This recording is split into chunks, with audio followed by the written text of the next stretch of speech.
La première session sur les enjeux juridiques de la circulation des données à l'ère du numérique a été l'occasion d'introduire le sujet sous l'angle des enjeux de la protection et de la souveraineté. Ont ainsi été abordées la discussion entre les acteurs institutionnels, le stockage des données et le cloud computing, la place grandissante du règlement dans le droit du numérique et le partage des données entre les administrations. Cette seconde session sur les enjeux juridiques de la circulation des données à l'ère du numérique sera l'occasion de se concentrer sur le défi de l'open data.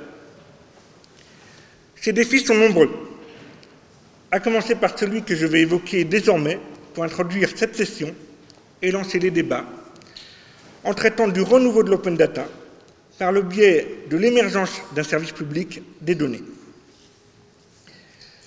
Mon intervention ne prendra pas le schéma classique d'un discours, mais va consister à mettre en valeur un acte important de l'ouvrage sur l'open data, qui est là, et qui paraît demain, mais je peux déjà vous montrer cet ouvrage sur l'open data.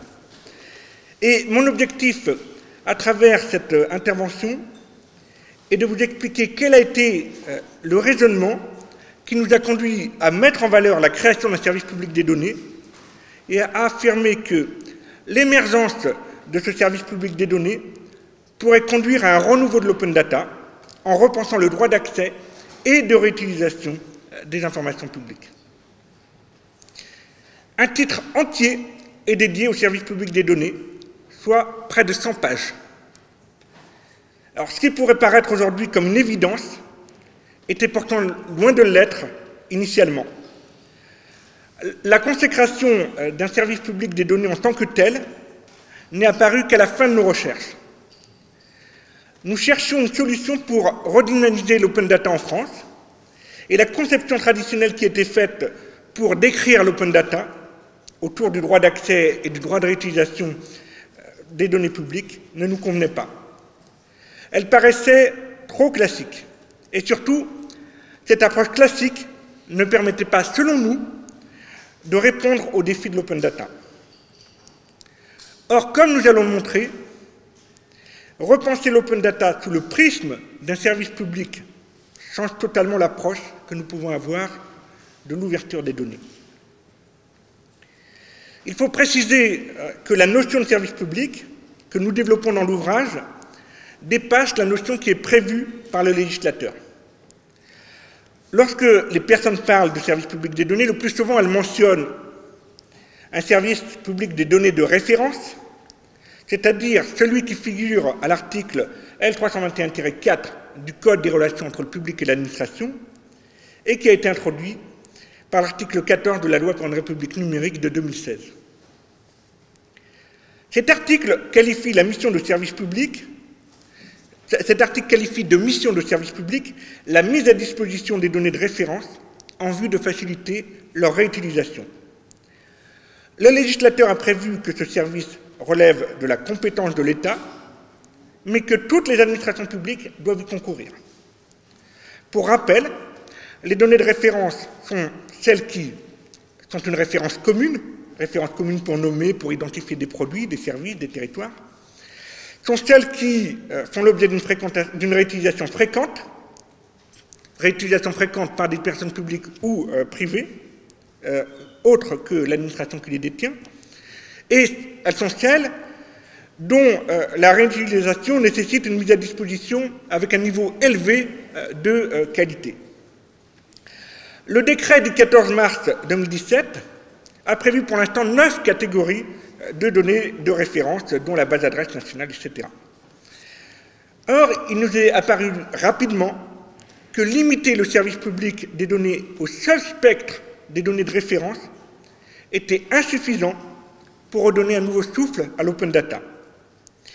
Dans notre ouvrage, nous avons en effet constaté que l'open data connaissait actuellement un ralentissement, une sorte d'essoufflement qui est constaté par la plupart des acteurs concernés. Et ce qui est paradoxal, c'est que la France a l'une des législations les plus avancées en matière d'open data. Ce constat s'explique selon nous pour 3 raisons, parmi les suivantes. Première raison, il existe des freins qui sont nombreux à l'open data et qui viennent donc freiner la mise en œuvre de l'open data. Parmi ces freins, on peut souligner un problème d'acculturation à l'enjeu de l'ouverture des données. On peut souligner une forte culture du secret, dont l'administration a mis longtemps à se défaire et dont elle garde certains stigmates aujourd'hui. Et on peut aussi souligner une insuffisance des moyens humains et techniques qui sont dédiés à l'open data. Il y a aussi, que nous avons noté, et ce qui est moins relevé en temps ordinaire, c'est qu'il existe, selon nous, une concurrence entre l'open data et le RGPD. Alors que l'open data devait prendre son plein envol, les collectivités et les administrations publiques devaient en même temps adopter le RGPD. Or, les sanctions en matière de RGPD sont plus contraignantes que celles de l'open data. À moyens constants, les administrations publiques préfèrent la conformité au RGPD. Et enfin, nous avons constaté une régulation insuffisante et, au risque peut-être d'en surprendre certains, nous proposons la suppression de la CADA, en tout cas telle qu'elle existe actuellement, pour la faire évoluer vers une nouvelle institution juridictionnelle avec une force beaucoup plus contraignante. Il existe, deuxième raison de ces difficultés, il existe des attentes qui sont importantes en matière d'open data en France. Et ça peut expliquer le décalage qu'on peut avoir entre une législation qui est réelle et la mise en œuvre. Ces attentes, elles ont été précisées par le législateur et il faut ensuite les mettre en œuvre. Or, on peut se demander, c'est juste une question que nous nous posons, mais on peut se demander si la loi pour une république numérique n'a pas été trop ambitieuse, notamment s'agissant des collectivités territoriales. En tous les cas, en n'accompagnant pas avec des moyens suffisants. Troisième raison de ce paradoxe, c'est que, de notre point de vue, il existe des compétences en matière d'open data, et la France a de réelles compétences en matière d'open data, mais elles sont mal réparties sur le territoire, avec de réelles difficultés de mise en œuvre, c'est-à-dire qu'on a des collectivités territoriales qui déploient de véritables politiques d'open data, et ce sont celles qui sont réellement portées par un élu ou par une administration, et nous avons à cette table des élus et des représentants de l'administration, et je les remercie pour leur présence. Et nous avons constaté que généralement, il faut une énergie importante pour déployer de l'open data, puisqu'il faut réussir à convaincre tout le monde, il faut avoir de la volonté, il faut avoir la force de le faire. Et cet essoufflement, ces inégalités, nous avons essayé de chercher à les remédier pour essayer de trouver ce nouveau souffle. Donc, pour nous, la création d'un service public des données est apparue comme la solution qui change fondamentalement l'approche. Alors pourquoi? Parce que cette nouvelle approche s'est posée lorsque nous avons été amenés à écrire sur les régimes juridiques de l'open data et, comme je vous l'ai dit précédemment, nous avons essayé de revoir la façon dont le droit de l'open data était présenté. Il était acquis pour nous qu'il n'existait pas un seul régime, mais plusieurs régimes juridiques de l'open data, avec une distinction que nous devions faire entre le régime général de l'open data, d'un côté, et les régimes spéciaux de l'open data. Et par exemple, sur les régimes spéciaux de l'open data, nous avons traité de l'open data au service du droit, avec les données de justice ou les données des contrats publics. Et nous avons fait le choix aussi de traiter de l'open data au service du savoir, en analysant l'open data de la culture, l'open data de l'éducation et l'open data de la recherche. Et si cette présentation des régimes spéciaux nous permettait d'avoir une vision renouvelée des enjeux de l'open data, en clarifiant les régimes généraux et les régimes spéciaux, l'approche initiale qu'on pouvait avoir sur le régime général, c'est-à-dire donc sur le régime de droit commun, comme je vous l'ai dit, nous paraissait trop classique et ne mettait pas suffisamment en valeur les enjeux. Initialement, nous avions envisagé de décrire ce régime de droit commun en analysant, comme on le fait de manière classique, le droit de communication, le droit de réutilisation, avec les licences, les règles de tarification de gratuité, l'interdiction des accords d'exclusivité, et enfin de traiter de la régulation de l'open data. Or, cette présentation, outre qu'elle présentait l'inconvénient d'être un peu trop descriptive, n'apportait aucune réponse à la nécessité de redonner un nouveau souffle à l'open data. Et donc nous avons repris ces différents éléments, bien sûr, et nous les avons insérés dans la logique plus générale du service public des données.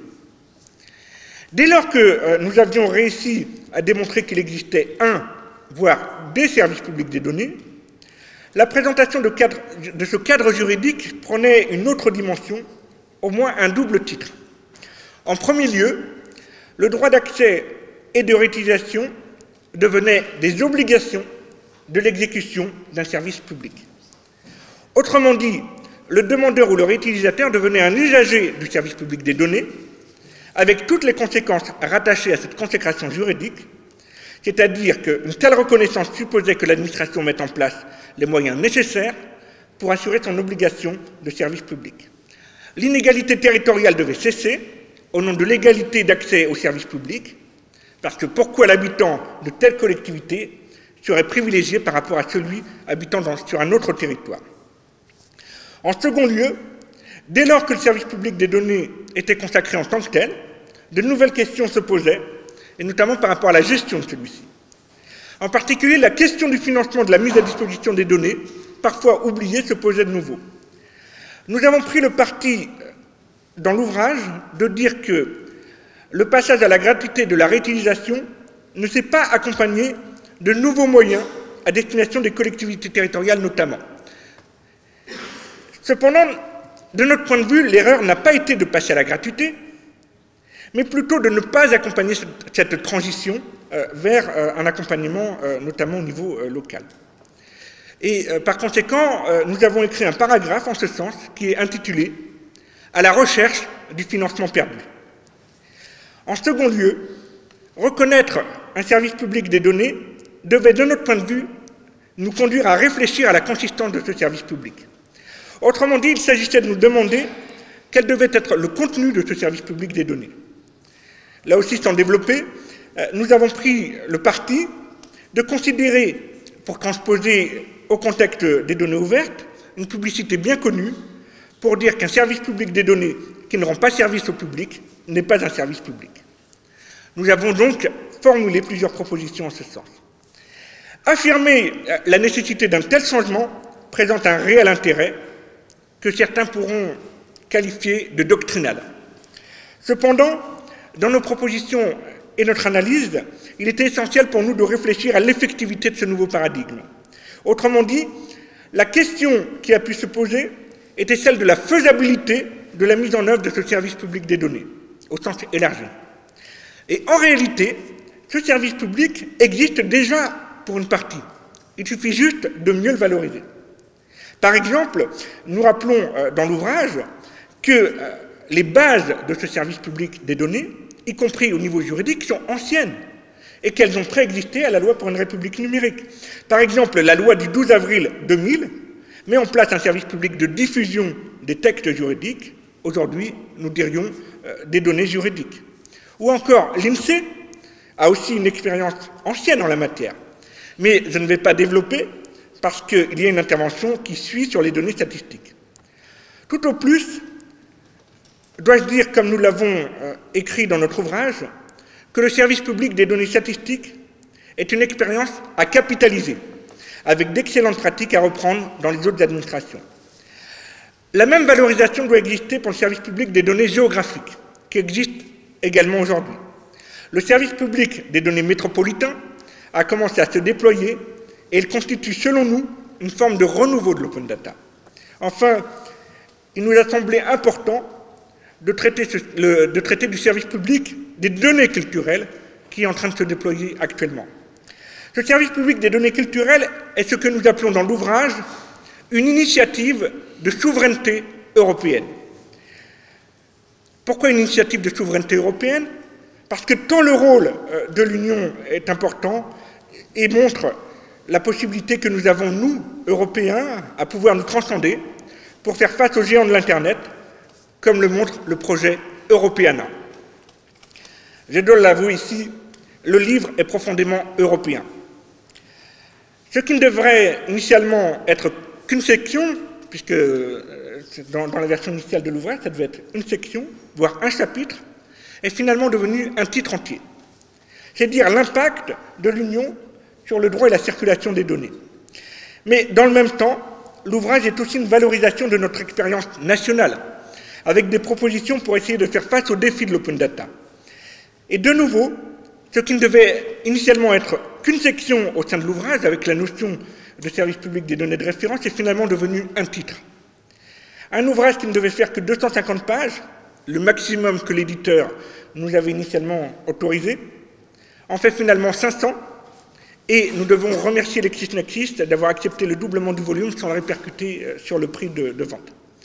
En réalité, l'open data, n'en déplaise à certains qui ont pu la qualifier de morte, est un sujet d'avenir. Nous comprenons les interrogations qui ont pu être soulevées, puisque nous-mêmes, face à des refus d'entretien dont nous avons parfois fait l'objet, nous avons pu nous demander s'il existait un tabou de l'open data en France.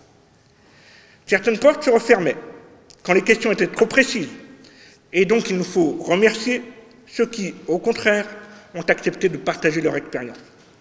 À travers notre réflexion sur le renouveau de l'open data, grâce à l'affirmation d'un service public des données, nous souhaitons donc aussi rendre hommage aux praticiens français que vous avez autour de cette table, qui chaque jour œuvrent avec leurs moyens, parfois limités, parfois plus conséquents, mais toujours avec la même force de volonté pour améliorer ce qui peut l'être.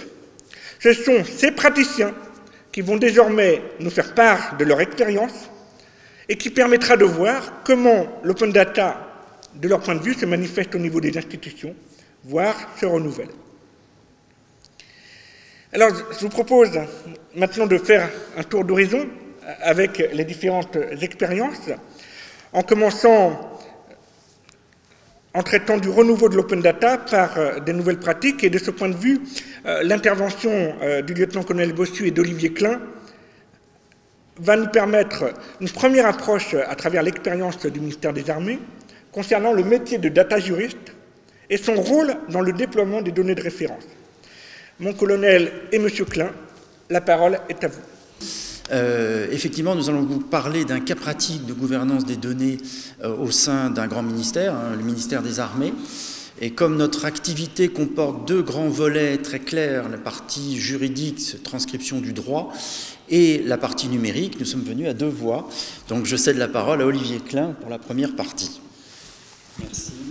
Alors, je tiens juste à préciser, nous allons parler des données utilisées en RH, pas toutes les autres données du ministère que nous représentons, uniquement du volet RH, qui constitue une spécificité assez particulière. Et pour bien comprendre, je commencerai déjà par évoquer un peu les métiers du ministère des Armées. Pourquoi? Parce qu'habituellement, communément, vous entendez tous parler, vous voyez des films, on parle des métiers des armes, c'est-à-dire un pilote de char, un pilote d'avion. C'est les métiers traditionnels du ministère des Armées. Mais le ministère des Armées ne se limite pas à ces métiers. Ces métiers sont multiples, ça veut dire que nous avons une multitude de statuts juridiques, publics, privés, et ces métiers sont également dans des professions qui peuvent être réglementées. Exemple, nous avons 8 hôpitaux militaires. Nous avons sous notre tutelle tous les services de secours, sécurité civile, pompiers de Paris, pompiers de Marseille. Nous avons des musées, nous avons des monuments historiques. Vous avez les Invalides qui ne sont pas très loin. Nous avons également les métiers de la santé que je viens d'évoquer, mais également les métiers de l'éducation nationale. Nous avons des grandes écoles comme Polytechnique que vous connaissez, mais nous avons également 6 lycées et collèges. Tout ça pour dire que, à travers tous ces métiers, et j'en ai évacué un certain nombre, vous avez tout un tas de droits que nous mettons en jeu. Et les traduire en RH est quelque chose d'extrêmement compliqué. C'est pour cela que nous avons au sein du ministère une équipe d'une dizaine de personnes qui sont ce qu'on appelle des juristes data et dont le travail est de, je dirais, traduire sous forme de données de référence, tout ce droit ou tous ces droits qui vont nous permettre de gérer nos personnels et de respecter leur droit à un salaire, le droit à une mobilité, au sein de notre administration, mais également vers d'autres administrations. Et là, on voit la circulation des données qui devient très très important. Sinon, si ça ne circule pas, vous n'aurez pas de possibilité de mobilité. Et à travers ces droits, vous avez, il faut bien comprendre, si je parle de rémunération, si je parle de personnel qui sont en poste en France, à l'étranger, je suis en train de vous parler de droits français, mais de droits également internationaux, de droit fiscal en France, mais du droit fiscal en Afrique, du droit fiscal au Moyen-Orient, là où vous pouvez avoir des personnes représentant le ministère des Armées et l'État français. Donc, pour traduire ces données sous forme ces droits sous forme de données, vous avez le juriste data. Le juriste data est un spécialiste du droit. Chez nous, ils ont un Master 2 en droit et certains sont des apprentis qui appartiennent actuellement au Master 2 de M. Gilles. Ce sont également des personnes qui vont apprendre à modéliser les données, c'est-à-dire sont capables d'être un peu plus techniques et un peu plus éloignés du droit, et vont développer une troisième compétence qui est la conduite d'un projet numérique, c'est-à-dire créer une donnée est une chose, mais la suivre, voir comment elle est partagée, comment elle circule, est quelque chose d'essentiel. Alors ce serait très simple de s'arrêter là, mais finalement les droits ne s'arrêtent pas, on ne s'arrête pas à ces droits-là, et on est régulièrement confronté à la dualité du droit. Alors tout à l'heure, un professeur a exposé cette dualité d'une manière un peu macroscopique. Je vais être plus direct. Nous, aujourd'hui, le droit du numérique peut être une limite quelquefois au respect du droit d'une personne, à son salaire ou à une prestation sociale. Nous avons un droit du secret. Le ministère des Armées, nul n'est censé l'ignorer, nous sommes sous le couvert d'un secret. J'ai le droit aujourd'hui de poser avec mon nom et mon prénom, mais parce que je suis nommé par arrêté publié au journal officiel. Dans toute autre circonstance, vous n'auriez que mon prénom. Ces droits viennent limiter la diffusion des données.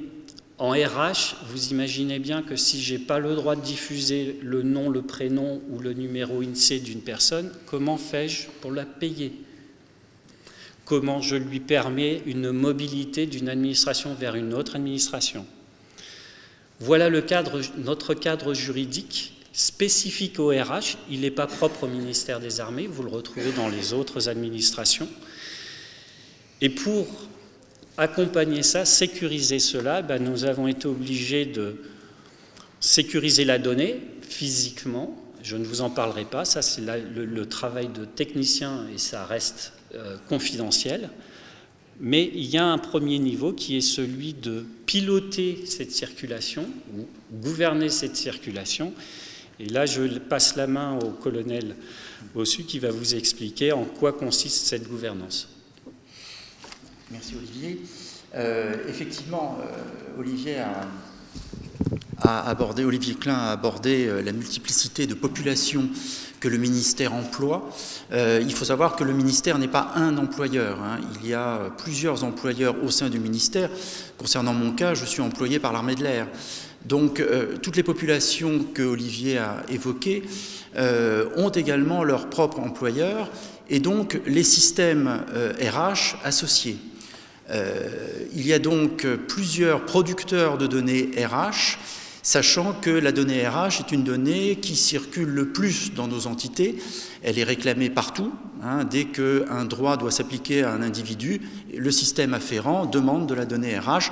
Cela va jusqu'au système qui gère les accès à un site, où on va demander pour les logins le nom, prénom, date de naissance, etc., ce qu'on appelle les biodata. Donc la donnée RH est la donnée qui circule le plus dans nos entités. Donc on s'est posé la question, il y a 2-3 ans, comment faire pour gouverner cette donnée produite par plusieurs entités sur lesquelles nous n'avons pas la main et données que tout le monde veut. Alors, je vais vous communiquer le fruit de nos réflexions directement. Pour nous, il y a, dans une gouvernance des données, RH en particulier, il y a 3 axes d'effort, 3 piliers qui commence évidemment par la gouvernance des données de référence. Monsieur Gilles a abordé cette thématique. Effectivement, c'est par le biais des données de référence que nous faisons passer le droit dans les systèmes RH du ministère. Donc Olivier Klein a abordé le métier de data juriste, évidemment, le métier, l'activité. Le data juriste transforme le droit, c'est-à-dire la littérature que l'on trouve dans les décrets et arrêtés, dans tout le corpus juridique. Il transforme cette littérature en données, c'est-à-dire informations susceptibles d'être acceptées par un système de gestion RH. Cette activité, c'est ce premier pilier de la gouvernance, doit absolument être sous le contrôle de l'organisme chargé de la gouvernance. Si vous ne gouvernez pas la norme, vous ne gouvernez pas grand-chose. Donc ça nous paraissait être le prérequis à tout. Deuxième pilier, la diffusion de la donnée. Une fois qu'on a défini la norme, donc la traduction du droit, il faut s'assurer que ce droit parte bien vers les multiples systèmes RH du ministère.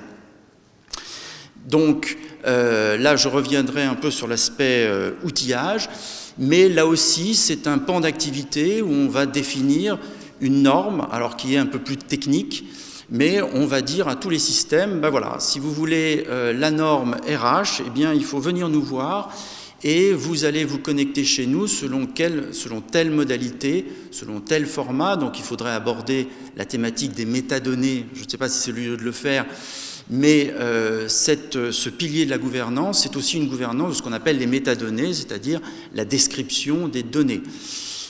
Et par ce biais-là, par ce biais de la diffusion des données, on peut commencer à garantir que le droit ne subit pas de distorsion. Car bien évidemment, les systèmes de gestion RH, développés à des périodes différentes et parfois avec des niveaux de technologie différents, eh bien, s'arrangent comme ils peuvent avec l'information qu'ils reçoivent, avec les données qu'ils reçoivent, et parfois les transforment. Non pas par malveillance, mais simplement par réalité technique. Donc ce pilier-là, effectivement, doit garantir à ce que la donnée ne soit pas transformée. On ne transforme pas le droit, donc pas la donnée. Et puis le troisième pilier, c'est la qualité. La qualité, bah oui, parce qu'une fois qu'on a défini la norme et une fois qu'on la diffuse, il faut bien s'assurer que dans les systèmes, cette norme juridique soit bien implantée. Alors, je vais y revenir après dans 2 minutes sur l'outillage, mais évidemment, ce pilier-là repose beaucoup sur des données, sur des outils plus techniques. Alors voilà, 3 piliers, la norme, la diffusion, la qualité. On a vite réalisé que, à minima, si on ne mettait pas en œuvre ces 3 axes d'effort, on ne gouvernait rien. C'est-à-dire que notre gouvernance était purement administrative, par le biais de mails ou de notes, de papier timbré, mais en aucun cas nous ne gouvernions ce qu'on appelait l'open data, mais en tout cas la circulation des données, et donc nous n'étions pas susceptibles de garantir au sein de notre DRH que le droit était bien appliqué concernant l'ensemble des populations que l'on vient d'évoquer. Il faut savoir que nous avons au ministère des Armées, je prends l'exemple toujours des fauconniers. Voilà, il doit y avoir une dizaine de fauconniers qui ont un statut très particulier et qui ont le droit, évidemment, de bénéficier de l'ensemble des droits qui leur sont acquis. Alors le pilier 1, il s'appuie sur ce qu'on appelle un MDM, un Master Data Management. C'est un outil qui est conçu, effectivement, pour créer la donnée de référence, qui nativement ne fait pas de données de référence de qualité, encore une fois, avec le binôme, il faut toujours penser binôme gouvernance. Donc c'est notre data juriste qui, dans cet outil, s'assure que les données de référence soient bien en raccord avec le droit. Voilà. C'est lui qui crée la donnée de référence.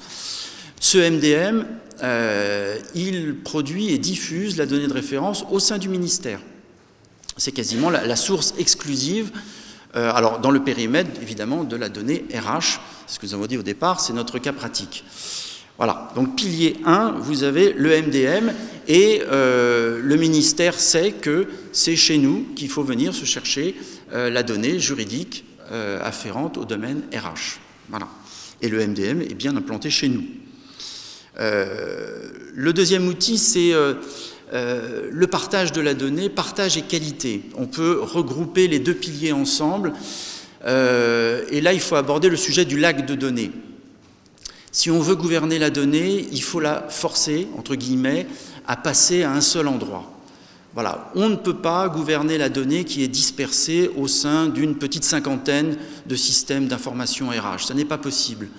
Donc, on va contraindre cette donnée à passer dans ce lac de données RH ministériel. Et à partir de là, on va mettre en place les processus de diffusion de la donnée, qui sont forcément uniformisés, puisque venant d'un même endroit.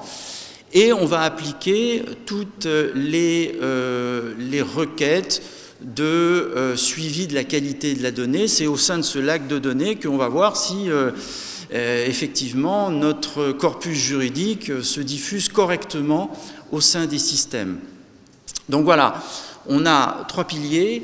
Un pilier normatif, les référentiels, un pilier de qualité et de diffusion de la donnée, et on a un outillage afférent qui nous appuie dans ce domaine-là. Et à partir de là, on commence à parler de gouvernance des données. On commence simplement parce qu'évidemment, dès qu'on parle de mise en place d'outils, se posent des problèmes de budget et donc de mise en œuvre, et ces mises en œuvre sont assez progressives. Donc je dirais que nos principes de gouvernance sont posés, ils sont en place et acceptés au sein du ministère. L'outillage commence à se mettre en place. Donc au final, nous commençons à mettre en place une gouvernance correcte des données au sein du ministère des Armées. Voilà, je vous remercie. Je rajouterai juste une chose. On vient de vous parler du ministère des Armées. Bien évidemment, le partage, ça a été notre introduction, c'est le partage des données également avec les autres administrations. Nous ne faisons pas tout seul et nous ne sommes pas le seul ministère à avoir des militaires, par exemple. Or, nous sommes responsables du statut de tous les militaires. Par conséquent, nous nous inscrivons pleinement dans une gouvernance qui est au-dessus de celle du ministère, en RH, qui est une gouvernance interministérielle, porté par un centre, le CISIRH, le Centre interministériel des systèmes d'information liés aux ressources humaines.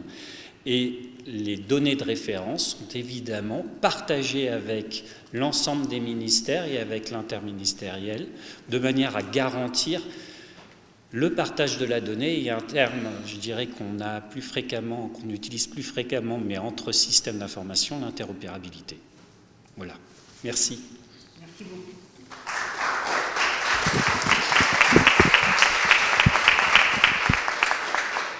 Merci beaucoup. Alors, vous avez prononcé le mot lac des données. Je n'ai pas osé le prononcer parce que je pensais qu'il faisait partie des mots tabous. Mais il a été prononcé. Et souvent, ce que j'ai dit en matière d'open data, c'est que il peut y avoir des a priori de personnes qui sont extérieures et qui connaissent mal le système.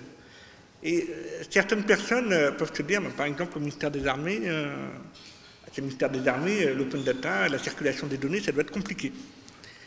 Dans les échanges que nous avons pu avoir, ou que j'ai eu avec d'autres personnes, en fait, je me suis aperçu que, parce que vous avez l'habitude de la culture du secret, vous savez précisément ce qu'il faut ouvrir et ce qu'il ne faut pas ouvrir. Je pense qu'on retrouvera la même chose en matière de statistiques. Et en fait, parmi les freins que j'ai évoqués tout à l'heure, l'un des problèmes, c'est pas d'avoir un secret qui peut se justifier dans certains cas, mais c'est d'invoquer l'argument du secret quand ce n'est pas justifié. Et c'est là où c'est problématique. Alors maintenant, nous allons évoquer un deuxième frein de l'open data, qui est un deuxième défi de l'open data, qui est celui de la diffusion des données à tous les niveaux. Et comme nous l'avons écrit dans notre ouvrage, l'open data ne saurait rester dans les ministères ou dans les grandes agglomérations, et il faut au contraire élargir le déploiement des données à l'ensemble des territoires. C'est donc avec un grand intérêt que nous allons écouter l'intervention de Christophe Hugon sur son retour d'expérience sur l'open data territorial en tant qu'élu de la ville de Marseille et vice-président d'Open Data France.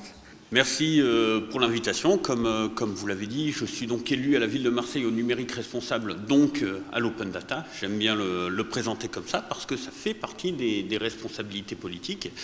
Alors, parmi tous les freins qui ont été évoqués ici pour les problématiques d'open data, je serais peut-être un petit peu moins bienveillant et j'aurais un spectre un petit peu différent.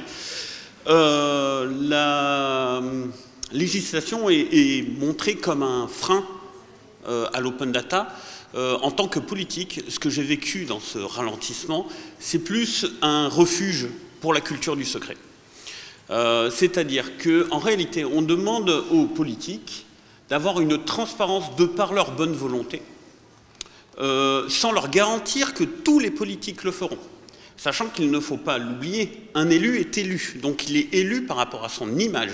Et ça, c'est extrêmement important, puisque la transparence des données va contribuer à cette image-là.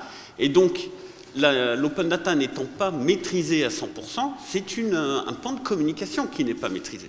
Et ça, c'est extrêmement important. Donc, on a un côté où on demande au monde politique d'avoir le maximum de transparence, sans garantir que c'est un jeu équitable entre on va dire, tous les partis politiques, toutes les orientations politiques. Et de l'autre côté, on met des prudences, notamment, et des risques, évidemment, aussi, de l'autre côté, mais beaucoup plus forts, notamment autour du RGPD. Et c'est des mesures de prudence qui sont en plus profondément, culturellement ancrées en France. Je tiens à rappeler d'où vient la RGPD. Ce n'est pas qu'une invention européenne, ce n'est pas que quelque chose qui a été catapulté. C'est aussi une conséquence de la Seconde Guerre mondiale, c'est une conséquence du régime de Vichy qui a utilisé une administration extrêmement efficace et transparente et surtout interconnectée pour révéler un petit peu les petits secrets des Français qui éventuellement n'avaient rien à cacher de particulier. Et c'est pour éviter ce danger-là qu'il y a eu dans la Convention des droits de l'homme la garantie de la vie privée. Et la RGPD, les lois sur la protection des données, ce ne sont qu'une prolongation de ce respect de la vie privée qui est là pour nous protéger, mais pas seulement nous protéger des GAFAM, pas seulement de nous protéger d'un abus administratif ou autre, ou ponctuel, mais aussi nous protéger dans le contexte actuel et potentiellement futur, qui peut être plus risqué. Et donc, que ce soit légalement ou culturellement, en France en particulier, j'ai travaillé avec d'autres pays européens où c'est nettement plus souple, justement par une expérience différente, une culture différente, mais c'est pour ces raisons-là que se mettre à l'abri des risques RGPD a quand même beaucoup plus de garanties que de se mettre à l'abri des conséquences de la CADA. Vous avez parlé effectivement d'une refonte et d'une réforme de la CADA. Effectivement, comme je l'ai dit en introduction, le système actuel, le système de CADA, n'est pas assez contraignant. Et c'est quelque chose qui me frustre énormément. C'est-à-dire que je me retrouve moi-même, en tant que politique, extrêmement convaincu par l'open data. Si au conseil municipal de la ville de Marseille, il n'y avait que des Christophe Hugon, ça serait un autre jeu, mais ce n'est pas le cas malheureusement. Mais je me retrouve dans une situation où finalement, comme je l'ai dit en introduction, je peux faire toute l'ouverture de données que je veux, je peux prendre le risque que ce soit utilisé contre l'action municipale sans avoir la garantie qu'au conseil départemental, dans la ville d'à côté, au niveau de l'État, etc., ce soit la même chose.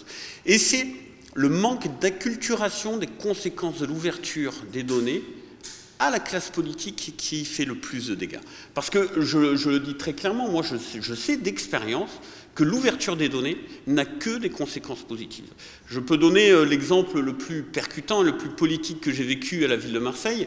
À la ville de Marseille, nous sommes arrivés, nous avions entre les mains un audit, c'était le fameux audit des écoles.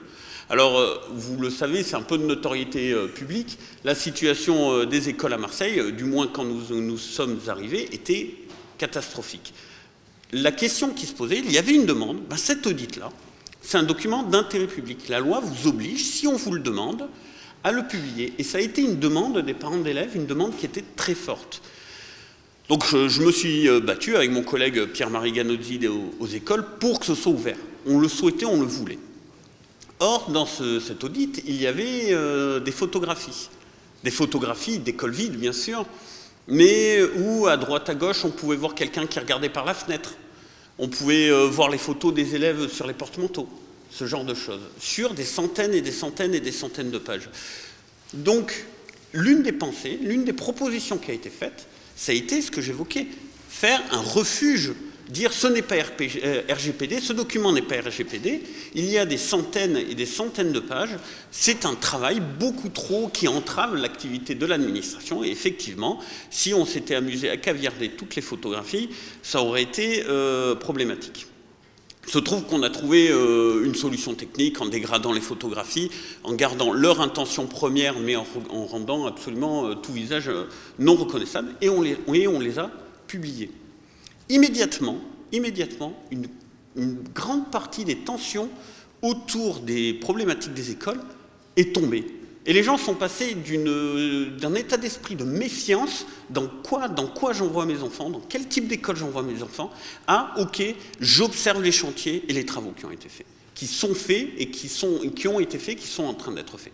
Évidemment, comme on priorise en fonction de ces audits-là, il n'y a pas eu de conséquences par la suite, plutôt une satisfaction. Donc pour moi, ça c'est l'un des succès de l'open data qui a été pratiqué à la ville de Marseille, malgré les difficultés que j'évoquais.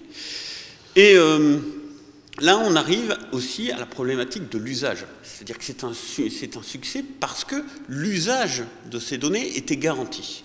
On a ouvert aussi énormément de données. On a ouvert beaucoup de données sans se poser tellement la question de l'usage, en se disant, bon, en réalité, on va le mettre à la disposition de la créativité des gens. Ce qui a été le cas. J'ai un exemple qui est assez intéressant. Une association a croisé des données arbres et des données lampadaires. On peut dire que l'ouverture de ces données-là sont anodines. En réalité, la proximité des arbres aux lampadaires dégrade leur santé. Et donc ça nous a permis d'identifier des arbres qui pouvaient être un petit peu en difficulté vis-à-vis de l'éclairage artificiel. Donc oui, cette créativité ponctuelle existe. Malgré tout, il y a aussi une rationalisation de cette ouverture de données, parce que, et à Open Data France, on a beaucoup travaillé là-dessus, il y a un impact de la formalisation, de la normalisation de ces données, de cette mise en qualité et de cette mise à disposition, il y a un coût, et il y a un coût environnemental.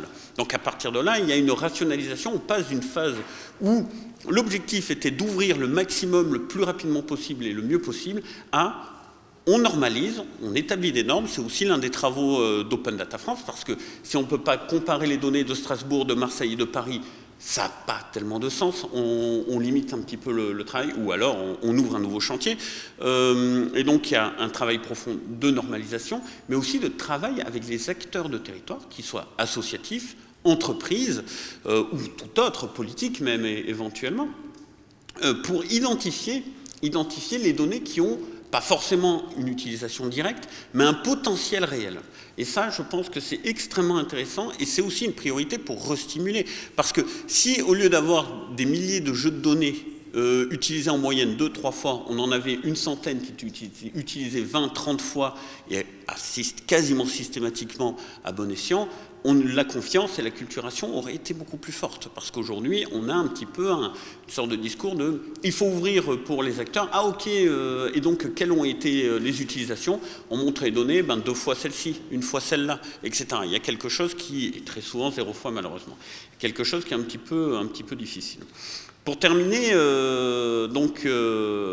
sur une note très très positive, j'aimerais parler aussi d'une initiative sur des données qu'on a ouvertes et qui nous ont coûté très cher, que ce soit au niveau de la normalisation, de la diffusion et de la maintenance, c'était les photographies et cartes postales historiques de la ville de Marseille. Il y a un lieu qui s'appelle la Fabulerie, qu'il a utilisé pour en faire un escape game basé sur ces informations-là, pour l'histoire de Marseille, pour les enfants, et c'est un lieu de médiation numérique qui a beaucoup de succès. Donc la réalité est que l'intérêt est évident, il est là. Le risque, il est devenu politique depuis que le politique a pris conscience que ça existait. On a avant la politisation et après la politisation, parce que les services techniques, eux, qui viennent d'un univers où on a l'open source, où on a la diffusion, il y a une culture de non, en fait, c'est pas grave si on diffuse ça. Diffuser la documentation de nos logiciels, c'est pas grave. Diffuser les données qui nous ont permis de faire marcher la ville, c'est pas grave.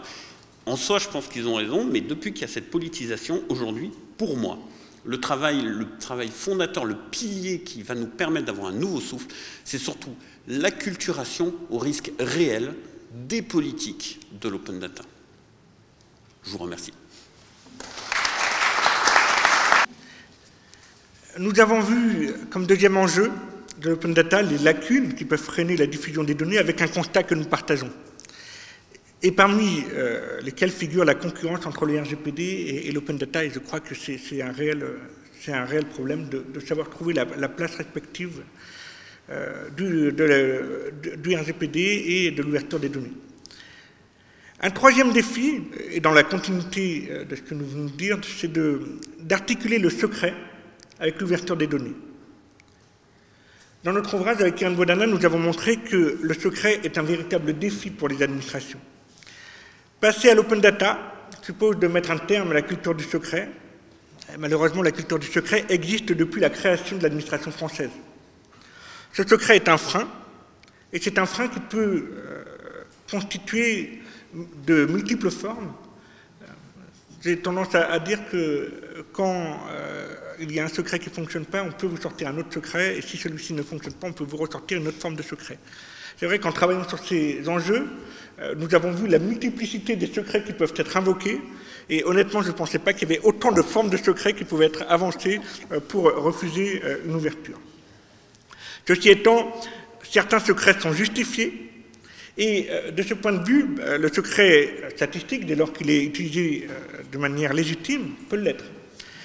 Et le secret statistique, de notre point de vue, est peut-être l'un qui est le mieux maîtrisé, parce que, comme je vous l'ai dit précédemment, tout est une histoire de pratique et de connaissances, et en la matière, l'administration française a su depuis plusieurs années concilier le secret statistique avec l'ouverture des données, puisque c'est l'une des missions des administrations françaises. Pour nous parler de cette expérience, je passe la parole à Kendra Guédou de la DARES, ainsi qu'à Karina Do Nascimento, qui vont nous parler donc de cet enjeu. Merci beaucoup pour votre invitation et me permettre aujourd'hui de vous parler de la DARES avec Karina, qui est mon apprentie à la DARES sur la protection des données. L'open data à la DARES est un vrai sujet qui ne date pas d'aujourd'hui. Pour vous évoquer ce sujet, je vais d'abord vous présenter la DARES. Vous présentez ensuite, Karina vous présentera le cadre juridique de protection des données et je terminerai par la mise en œuvre de l'open data dans cette direction. Tout d'abord, eh bien, qu'est-ce que la DARES? La DARES, c'est la direction de l'animation de la recherche, des études et des statistiques. C'est à la fois une direction d'administration centrale et un service statistique ministériel. C'est une notion très importante et qui est rattachée au ministère du Travail, du Plein Emploi et de l'Insertion. Donc, service statistique ministériel, SSM dans notre jargon. Le premier service statistique ministériel qui a été créé, vous le connaissez, c'est l'INSEE. Et ensuite, c'est un peu notre maison mère. Et ensuite, ont été créés progressivement des services statistiques ministériels rattachés auprès de quelques ministères. Pour ce qui est de la DARES, la direction a été créée en 1993. Elle a pour mission, évidemment, de réaliser des analyses, des études, de faire de la recherche. Dans DARES, il y a quand même le mot recherche, des statistiques sur le monde du travail, de l'emploi, de la formation professionnelle et aussi sur le dialogue social en entreprise. Tout ça pour vous dire que, évidemment, les données à la DARES, c'est quelque chose de fondamental. Pour faire des statistiques, la DARES a besoin, comme tout service statistique ministériel, elle se nourrit de données administratives. Je n'ai pas beaucoup entendu ce terme-là, mais la donnée administrative est essentielle pour produire des statistiques, pour faire de la recherche, en tout cas pour le périmètre de la DARES dans le monde du travail, mais c'est aussi le cas pour l'ensemble des autres services statistiques ministériels. Pour cela, pour justement réaliser toutes ces études, ces statistiques, cette recherche aussi sur le périmètre du travail, de l'emploi, eh bien pour cela, la DARES recourt à deux types de données. Tout d'abord, comme je le disais, les sources administratives qui sont produites par les autres administrations, dites, on les appelle les administrations de gestion, puisqu'elles pilotent, elles gèrent des dispositifs de politique publique. Et nous, ensuite, à la DARES et aussi dans les autres services statistiques, eh bien, on va récupérer ces données administratives pour ensuite produire des statistiques, des études sur ces thématiques. La DARES, mais aussi les autres services statistiques ministériels, recourent à des enquêtes, dites des enquêtes statistiques. Pour la plupart, ces enquêtes sont obligatoires, c'est-à-dire que vous, en tant que citoyen, si vous êtes sollicité sur une enquête en particulier, vous avez obligation d'y répondre. Sinon, vous vous soumettez à éventuellement des amendes. Donc c'est très important. C'est important parce qu'on a aussi besoin d'avoir vos données personnelles pour pouvoir avoir une cartographie, pour pouvoir observer la vie sociale, le monde du travail. Et c'est vraiment important que vous, en tant que citoyen, vous puissiez avoir la possibilité de répondre, car sans votre rapport, finalement, la statistique serait incomplète, je dirais. Et là, je parle uniquement sur les données personnelles des personnes physiques. Bien évidemment, nous faisons aussi nous produisons des statistiques, des études, et nous faisons aussi de la recherche sur tout ce qui est sur les données entreprises. Mais là, on est vraiment sur le volet des données personnelles des personnes physiques. Donc, nous avons besoin donc, de données de sources administratives, de ces enquêtes statistiques que nous réalisons. Typiquement, nous réalisons pour les étudiants, par exemple, des études sur votre insertion après vos études, par exemple. Nous avons aussi, on commence, la statistique publique commence de plus en plus à recourir à des appariements entre sources, puisque plus la donnée est affinée et plus on a une meilleure observation d'un secteur en particulier. Et c'est aussi, ces appariements sont dus au fait que de plus en plus d'administrations recourent à des applications informatiques qui génèrent en tout cas beaucoup de données, et le fait de croiser ces sources entre elles nous permet d'avoir quand même une vision un peu plus pertinente, un peu plus affinée. Donc la DARES, elle exploite aussi ces données selon des finalités bien particulières, puisqu'elle répond à sa mission de service statistique public. Donc c'est un cadre bien particulier, on y reviendra dessus tout à l'heure. Et chose aussi importante, et j'aimerais vraiment beaucoup insister là-dessus, c'est que la DARES, mais aussi l'INSEE et tous les autres SSM, bien évidemment, ce qui fait la particularité de ces services-là, c'est que la réalisation, que ce soit les études, les recherches ou les évaluations de politique publique, eh bien, elles se font en toute indépendance. C'est qu'un service statistique ministériel ne reçoit d'ordre de personne. Et pour rejoindre l'importance du politique, là aussi, c'est très important de signaler qu'un service statistique ministériel n'a de sens que s'il travaille en toute indépendance et en toute autonomie. Je reprends juste un petit extrait du rapport de la mission Botorel qui résume un peu la statistique publique aujourd'hui, où il indique que la statistique publique n'est plus un simple outil de comptabilité nationale, c'est un réseau de services statistiques qui ont toute la compétence pour évaluer rigoureusement les actions des ministères où ils sont implantés. C'est le cas pour le ministère du Travail, mais c'est aussi le cas pour l'INSEE, pour le ministère des Finances, et il me semble aussi qu'au ministère de la Défense, ils ont également un service statistique ministériel. Je laisse la parole à Karina pour le volet juridique applicable à la statistique publique. Oui, bonjour à tous, bonjour à tous. Je vais continuer alors en vous présentant un peu le cadre juridique de protection des données à la DARES. D'abord, il faut dire qu'en raison de pouvoirs régaliens, de nature régalienne, dont sont dotées les personnes publiques des droits administratifs, elle dispose de capacités susceptibles de porter atteinte aux libertés individuelles. C'est notamment le cas lorsqu'elle collecte de manière systématique des données individuelles relatives à des personnes physiques ou morales, comme on fait à la DARES.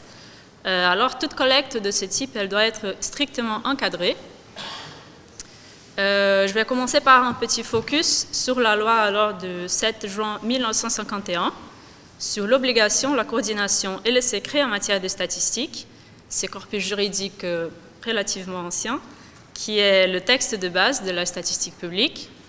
Il a été précédé par la création en 1946 de l'Institut national de la statistique et des études économiques, l'INSEE, qui a été déjà évoqué par Khadra. L'ensemble de services statistiques ministériels, qui sont 16, y compris la DARES, et l'INSEE, constituent le service statistique public français, le SSP, qui est défini par la loi de 51. Et le secret statistique, il est aussi défini par cette loi. Il interdit pendant une durée de 75 ans, sauf dérogation, toute communication des données ayant trait à la vie personnelle et familiale recueillies au moyen d'une enquête statistique. Cette notion de secret statistique et de protection des informations sur les individus, elle est comprise comme une contrepartie, comme aussi déjà évoqué par Khadra, de la confiance accordée par les citoyens et aussi comme une garantie de nature déontologique offerte aux répondants de nos enquêtes pour assurer leur représentativité et ainsi la fiabilité et la qualité de nos analyses. Par rapport aux autres textes spécifiques aux administrations et au système statistique public, qui sont en partie dérogatoires du droit commun, nous avons repris principalement la loi de 2008, de 15 juillet 2008, relative aux archives codifiées dans le Code de patrimoine, puisque jusqu'en 2008, le chercheur ne pouvait pas accéder à des informations confidentielles issues des enquêtes ou des documents administratifs relatifs au ménage. Cette loi elle a autorisé l'accès à ces données confidentielles sous réserve d'une décision de l'administration prise après avis du comité de secret statistique. Alors cette procédure ne déroge pas complètement au régime de droit commun, elle le complète par cette passage pour avis devant le comité de secret statistique. Mais comme pour le régime de droit commun, la CADA elle est ensuite compétente pour connaître des éventuelles décisions de refus émises par l'administration au terme de l'article L342-1 de CRPA. Ensuite, en 2009, nous avons le règlement qui définit le système statistique européen, Eurostat, qui a déjà aussi été évoqué depuis ce matin, quelques fois, dont font partie en France l'INSEE et le service statistique ministériel. Ces règlements ils précisent les règles d'échange de données confidentielles, notamment avec le système européen des banques centrales. Et finalement, pour le texte spécifique, nous avons repris le décret du 28 décembre 2016 portant simplification des formalités préalables pour l'usage de codes statistiques non signifiants, le CSNS, pour le traitement à finalité statistique ou de recherche, et aussi le décret du 19 avril 2019, le décret cadre NIR, pour l'usage de numéros d'inscription des personnes. Et par rapport au texte de droit commun, très rapidement, nous avons repris pour cette présentation aussi, nous voulons souligner la loi informatique et liberté et le RGPD bien sûr, mais aussi la loi pour une république numérique de 2016, qui est pour la statistique publique, a modifié l'article L311-8 du CRPA, le Code des relations entre le public et l'administration, pour prévoir que lorsqu'une demande d'accès porte sur une base de données et vise à effectuer des traitements à des fins de recherche ou d'études présentant un caractère d'intérêt public, l'administration détenant la base de données peut demander l'avis du comité de secret statistique. Aussi, dans le Code général de la fonction publique, nous avons l'application aux agents de la statistique publique de la notion de secret professionnel, qui est définie aussi par les codes pénals. Et finalement, nous avons mis aussi le Data Governance Act, qui est applicable dès le 24 septembre 2023, tout récent, dont le chapitre 2 est dédié aux données protégées détenues par les organismes du secteur public pour consacrer un régime spécial de réutilisation de ces données. Alors le temps passe et il nous reste une dernière intervention.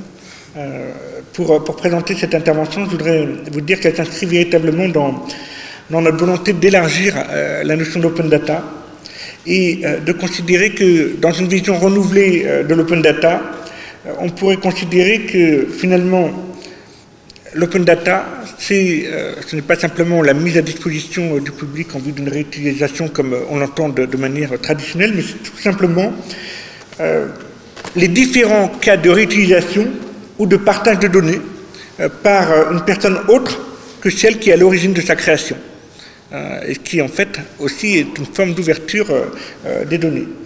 Et donc dans la perspective de cet élargissement, nous allons entendre Cécile Le Guen de la Direction interministérielle de la transformation publique qui va nous parler du partage des données au sein des administrations et qui est également ancienne chercheure IRM représentant la France pour le partenariat pour les gouvernements ouverts. Je passe la parole. Merci beaucoup. Merci de rappeler... pardon, ici. Ah oui. Et oui, merci de rappeler aussi cet épisode que nous avons partagé dans une vie antérieure. Et du coup, merci pour votre confiance et l'invitation. Alors oui, je travaille donc à la direction interministérielle de la transformation publique, qui appartient au ministère de la transformation de la fonction publique. Je vais vous parler du partage des données. Et de ce que j'appelle aussi l'antichambre de l'open data, et de comment est-ce que nous, à la direction interministérielle, et moi particulièrement au sein du service pilotage, comment est-ce que justement on intègre cette notion de données, de gouvernance, de circulation de la donnée, de récupération des données, tout ça dans un cadre interministériel et dans un objectif de pilotage des politiques publiques et de redevabilité avec la publication en open data de ces données pour justement justifier de l'évolution de ces politiques publiques envers le citoyen. Pour rappeler très brièvement le contexte, finalement, qu'est-ce que le partage des données? Selon moi, il y a deux cas de figure principaux. Il y a l'ouverture, la publication et la communication. Donc on peut aussi entendre le partage des données dans le sens pur de l'open data. Vous le connaissez très bien, ça a été évoqué. Il y a ça peut être dans un cadre scientifique, dans le cadre de l'open science, dans un cadre économique pour faire un levier d'innovation, ou dans le cadre de gestion de crise, ou pour simplement les administrations communiquent également sur leurs activités, ça c'est important. Nous à la DITP, on se place dans le cadre plutôt démocratique et politique. Démocratique parce que justement pour la redevabilité de l'action publique, et démocratique parce que, in fine, et politique, parce qu'in fine, la donnée est aussi un moyen puissant de restaurer la confiance dans l'action publique. Néanmoins, le deuxième cas de figure, c'est aussi l'échange, le partage des données inter-administration, entre administrations. Il y a un cas d'usage que vous connaissez tous et toutes très bien, j'imagine, c'est le dites-le-nous une fois, ce dispositif qui vient renforcer la loi 3DS justement, et avec le Code des relations entre le public et l'administration, qui stipule que les usagers ne peuvent plus être tenus de produire des informations déjà produites auprès de la même administration ou d'une autre. En gros, c'est aux administrations de s'arranger pour échanger entre elles les données, les informations qu'un particulier lui aurait soumis dans le cadre de l'exercice de ses droits.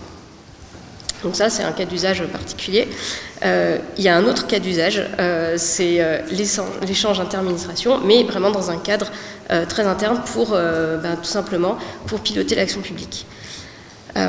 Et donc, dans ce cadre-là, le service dans lequel je travaille, qui est du coup un service qui s'appelle pilotage, c'est le pilotage de l'action publique. C'est un service qui rapporte directement à la Première ministre et à son cabinet. Donc c'est assez particulier de travailler dans ce contexte, parce que déjà on est dans un cadre interministériel, donc on est en relation avec tous les ministères et toutes les administrations, on a cette vision un petit peu panoramique, et dans l'objectif de piloter les politiques publiques, c'est-à-dire non pas de les évaluer dans un posteriori, mais d'essayer de regarder un petit peu en temps réel comment on mesure l'avancement des politiques publiques sur le territoire. Notre périmètre d'intervention, il est assez clair, c'est la feuille de route du gouvernement qui existe, qui est publiée. Donc il y a la Première ministre a défini une liste de 60 politiques prioritaires. Ces politiques, nous, on les a traduits dans un certain nombre de ce qu'on appelle des chantiers prioritaires, c'est-à-dire qu'on a défini un peu plus finement ce qu'est une politique prioritaire. Je vous en cite quelques-unes parce que vous devez sans doute les connaître, mais vous avez certainement vu les pistes cyclables se développer autour de vous. Ça, c'est une politique prioritaire. Il y en a aussi dans tous les secteurs, par exemple dans le secteur du travail, il y a le développement de l'apprentissage, où vous êtes peut-être concernés. Il y a le développement de la couverture numérique du territoire. Il y a, dans le cadre de l'éducation, il y a le dédoublement des classes en éducation prioritaire, la lutte contre le cyberharcèlement, ou encore contre les impayés de pensions alimentaires. Donc tout cet ensemble de politiques publiques qui constituent la feuille de route du gouvernement, tout simplement, il nous est demandé, non seulement à titre d'administration, mais aussi à titre de redevabilité envers les administrés et les citoyens, d'en mesurer la bonne exécution, parce qu'elles sont réalisées non seulement avec des deniers publics, mais aussi des ressources publiques.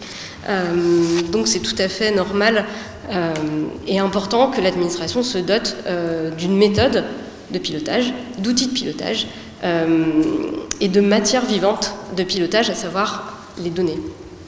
Parce que l'idée derrière finalement ce projet, cette méthode, c'est d'offrir, de transmettre régulièrement à l'exécutif les résultats d'exécution sur un territoire, d'offrir des supports, que ce soit à travers des données, des supports numériques, mais aussi des informations aux citoyens pour justement justifier de la bonne exécution ou pas, justement c'est être très transparent avec tout ça, et in fine de responsabiliser les administrations dans la production aussi de ces données.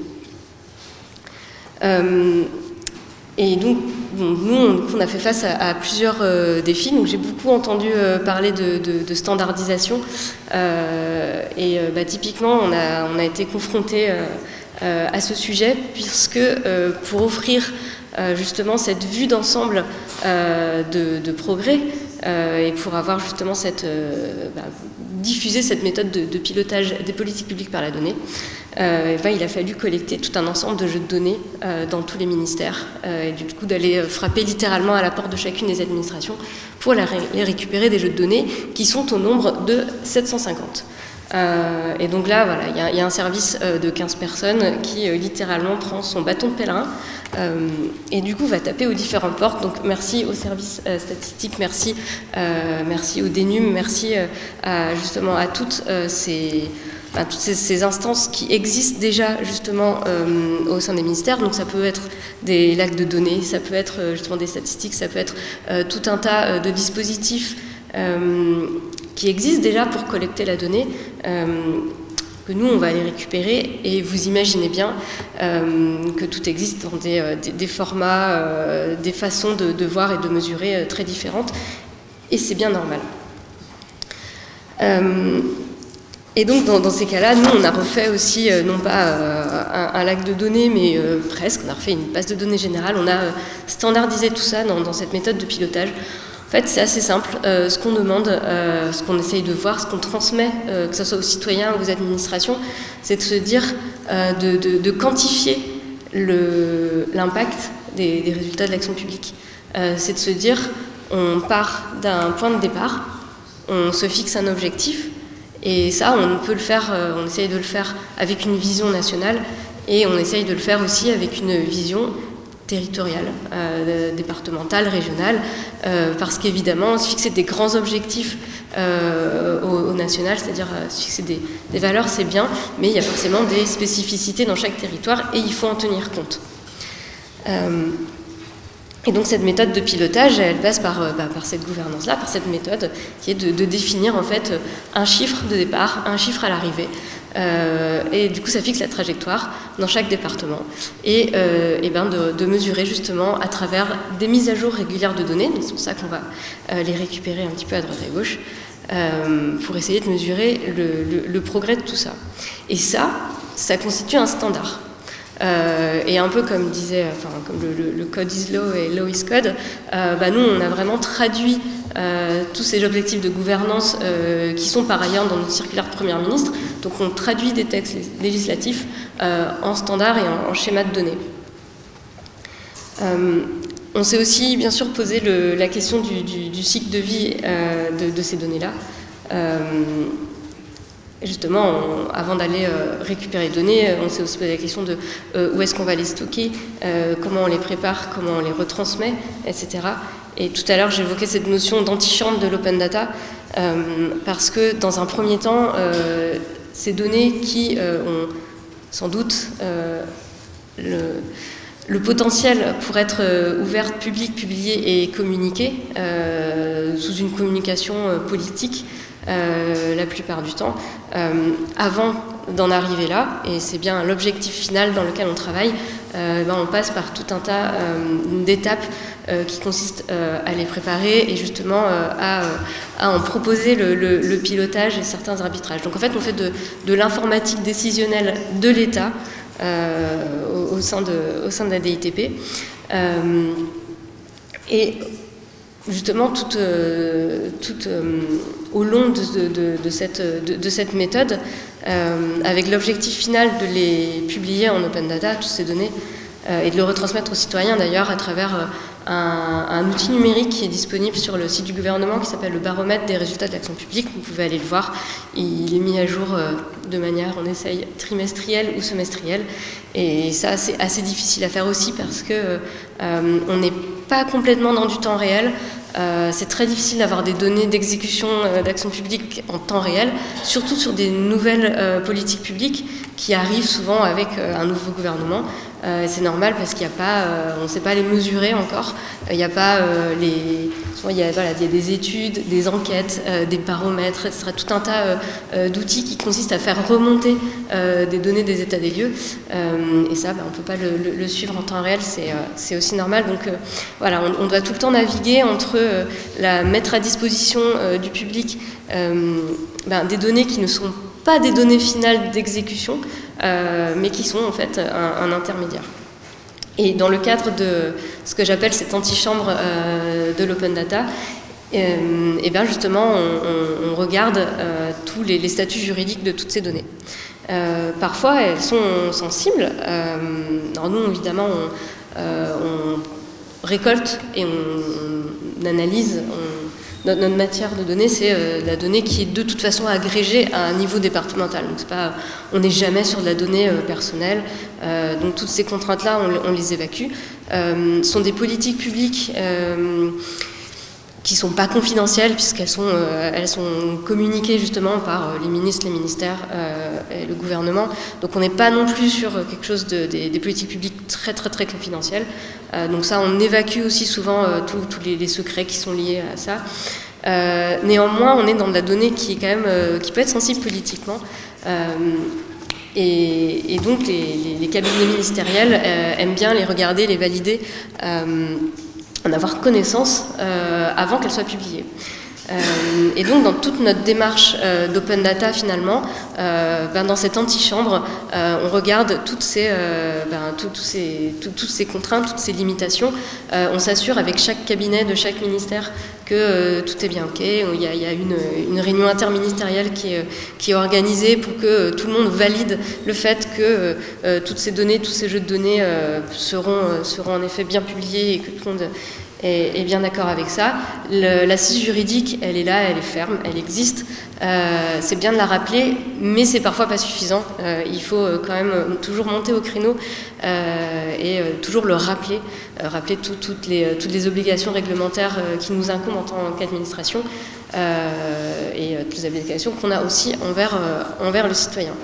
Un petit exemple, par exemple, qui est assez intéressant dans le cadre de cette surveillance qu'on a justement sur ces biens d'ouvrir les données, et parfois on est aussi soumis aux contraintes du secret de la statistique. Il y a une politique publique qui consiste à surveiller, justement, à regarder ce qu'on appelle la sécurité au quotidien et à surveiller, par exemple, le nombre d'agressions, de vols qui peuvent subvenir dans les transports en commun.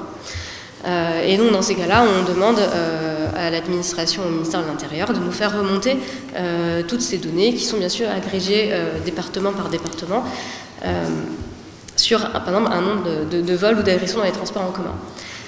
Il y a des petits départements qui ont des petites villes qui n'ont pas beaucoup de transports en commun, et dans ces cas-là, on peut avoir peut-être des nombres qui sont inférieurs à 5, et dans ces cas-là, on ne peut pas les diffuser. C'est pas possible.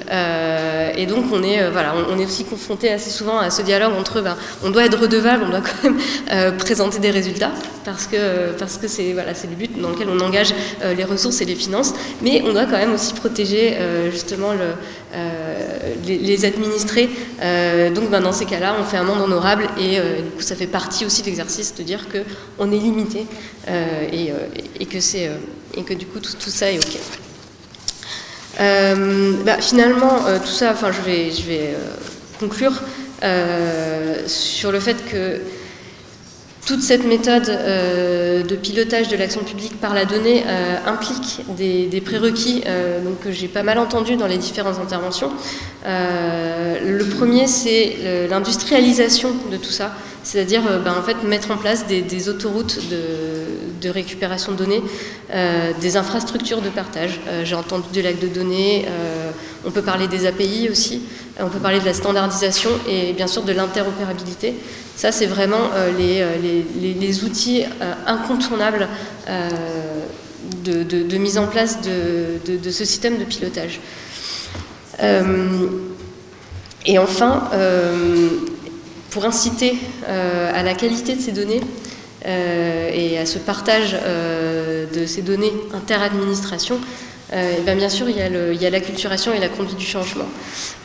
Et ça, pour nous, c'est un volet qui est tout aussi important que l'analyse juridique, que l'infrastructure technique, que le développement d'outils ou de services qu'il peut avoir autour de ces données-là. Mais vraiment, pour aller récupérer 750 jeux de données dans une vingtaine d'administrations et autant de services producteurs, fournisseurs de données, il faut accompagner, il faut avoir des personnes pour former, pour aussi justement préciser les différentes assises juridiques et les différentes réglementations qui sont à disposition pour continuer d'encourager et de finalement faire circuler la donnée dans des conditions de qualité. Ça, souvent, on l'oublie trop souvent, mais en tout cas, je suis toujours là pour rappeler que, en fait, toutes ces briques juridiques, changements techniques, infrastructures, c'est tout ce qui constitue, vraiment le kit total du partage des données en administration et au sein de l'État. Merci beaucoup.